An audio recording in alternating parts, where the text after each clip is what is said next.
Let me tell you something. When we come back, these gentlemen knew the Pope was going to resign before the Vatican knew, before the world knew. They knew the year. They knew the month. Tom had a download from heaven. That's how he knew that. But Tom had a new download from heaven, never been revealed before, about the Middle East. You must understand this. We'll be right back. Tom, Pope Francis, you told me he's very interested in the supernatural. Tell me about it. Yeah, he absolutely is. In fact, we haven't had a pope in recent memory that has talked so much about the reality of the devil and talking about prophecy. He's more than twice highly recommended a book called The Lord of the World. This was written in the 1900s, and it's an apocalyptic vision of the end times that actually includes the role of the Pope and the Vatican and what role they will play in the rise of the Antichrist. He knows what all Jesuits know, that he is Pope number 112 in the prophecy of the popes, which is something that's been held in high esteem since forever. So he knows that he's supposed to be assassinated? My suspicion is that he may know that because, you know, the prophecy of the pope says that Rome will be destroyed and all of that we talked about once before. And he has said publicly, he has said, I don't think I'm going to be around very long. It might only be 2 or 3 years. 2016 will be his 3rd year in office. He even recently said, I would be willing to be assassinated. I just hope it doesn't hurt. This guy is talking like a guy who understands that he is playing a role in prophecy. You know, the Pope is coming to the United States. Yeah, next week. Next week. He's speaking before the United Nations. He's speaking before a joint session of the U.S. Congress. This sounds like a page out of a Left Behind novel or something. He's coming to the White House. Yeah. Okay, you had another download. Your track record is amazing on what God tells you.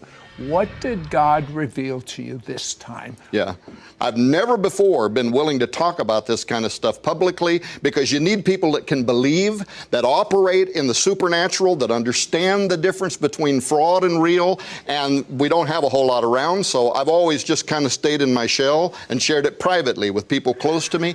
This time, we are preparing to make a prediction. Do it right now. It'll be the biggest one we've ever made before. Him and I are working on the 400 pages of it, but here it is in a nutshell, that the Islamic nation is going to use a weapon of mass destruction. This is all going to start happening within the next 48 months. But here's the thing. It's going to play out in ways people don't see. Tell me. In that when it happens, Pope Francis is going to call for the revitalization of the Christian rules for just war. That's a very important statement. It's part of deep theology. Well, it means that we can justify fighting a war if we can meet certain criterion that are outlined by both Catholic and evangelical theologians. You have to meet certain criterion. He's going to call for that, but the Islamic nation is going to see that as a fulfillment of their 450-year-old hadith, which says that at the end times they would go to war against the army of Rome.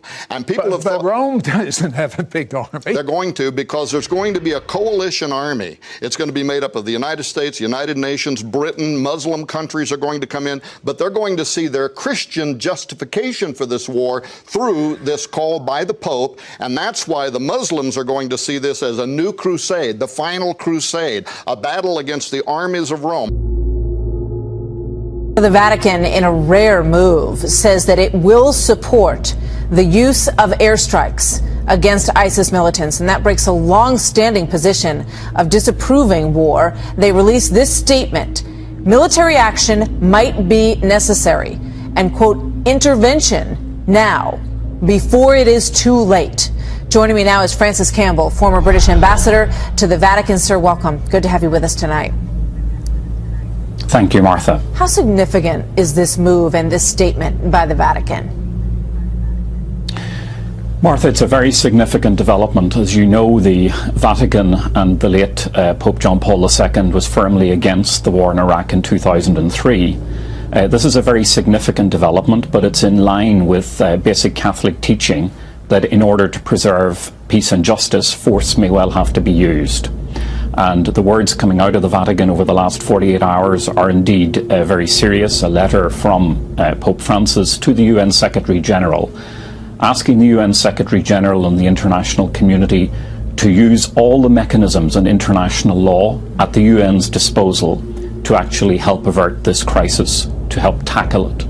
and that includes perhaps a Chapter 7 operation, which would be peace enforcement, not peacekeeping, but peace enforcement. What does that mean, What the has Chapter gone 7 on here, agreement? yes, that is correct. But what has gone on here, and what I think is alarming to the Vatican and indeed to a lot of Christians and a lot of people worldwide, is why this situation has been allowed to reach this stage. ISIS went into Mosul 2 months ago. On the 18th of July, they issued an ultimatum to Christians on the 18th of July to either pay a tax, convert, or to face the sword.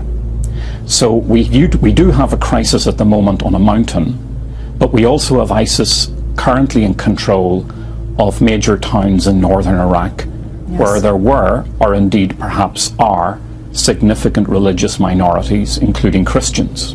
And one of the other things that I'm sorry, I just want to ask you this question. You know, in terms of Muslims, there's a call from the Vatican to moderate Muslims to rise up against this group as well. Is there not?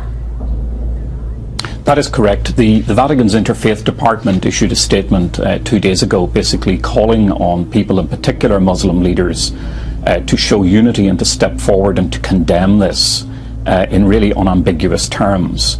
And I think that is essential to actually show that interfaith dialogue is alive and well, that ISIS, numbering perhaps 15 to 16,000 fighters, some of them coming from Europe, that they do not represent Islam, they do not represent dialogue between religions, and they need to be roundly condemned by all religious leaders, and that's what the Vatican is looking for. Francis Campbell, thank you very much.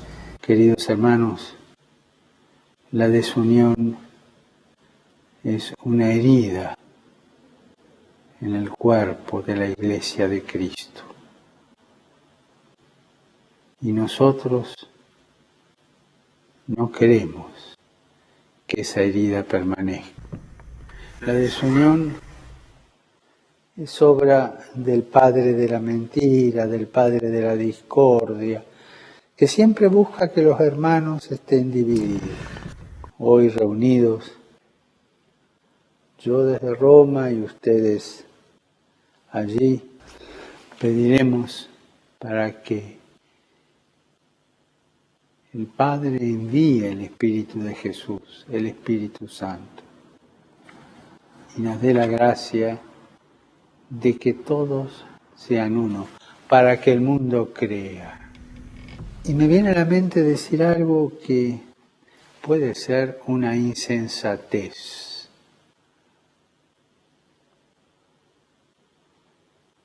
Quizás una herejía, no sé.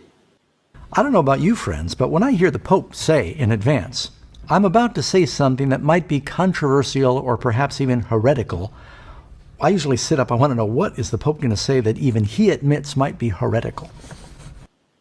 Pero hay alguien que sabe que pese a las diferencias somos uno. Y es el que nos persigue. So here he's saying there's someone who knows we're one and he's persecuting us. It's the devil who's causing this persecution. Now the Pope is beginning to allude to Christians that are being killed simply because they're Christians, most of which is happening because of the conflict with Islam and ISIS in particular. And these things may be accelerating, probably will, in the days ahead. El que persigue hoy día a los cristianos, que nos unge con el martirio, sabe que los cristianos son discípulos de Cristo. So again, the Pope is saying here that the devil is anointing Christians with martyrdom.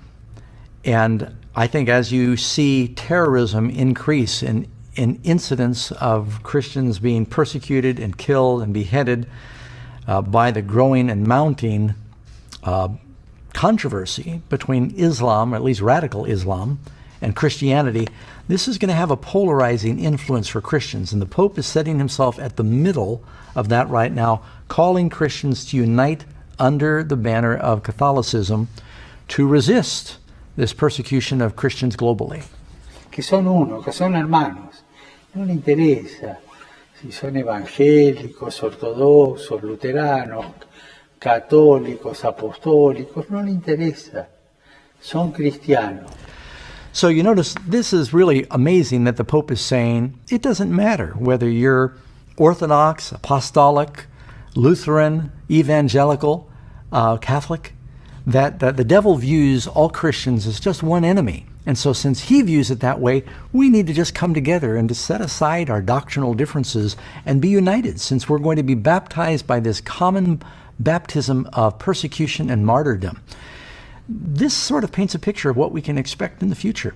I think that there's more in prophecy than we may have understood regarding a conflict between Christianity and Islam in the days ahead, and that this is going to have a polarizing influence on Christians. That, along with other natural or financial disasters, the world's going to be shaken, and everybody's going to run to the leader of the Catholic Church as the spiritual leader. Y esa sangre se junta. Hoy estamos viviendo, queridos hermanos, el ecumenismo de la sangre. He speaks here now about an ecumenism of blood. La mayor parte de los habitantes del planeta se declaran creyentes. Esto debería provocar un diálogo entre las religiones. No debemos dejar de orar por él y colaborar con quienes piensan distinto. Muchos piensan distinto, sienten distinto, buscan a Dios o encuentran a Dios de diversa manera. En esta multitud, en este abanico de religiones, hay una sola certeza que tenemos para todos. Todos somos hijos de Dio. E pregare al Signore perché ci unisca tutti. E avanti, siamo fratelli, ci diamo spiritualmente questo abbraccio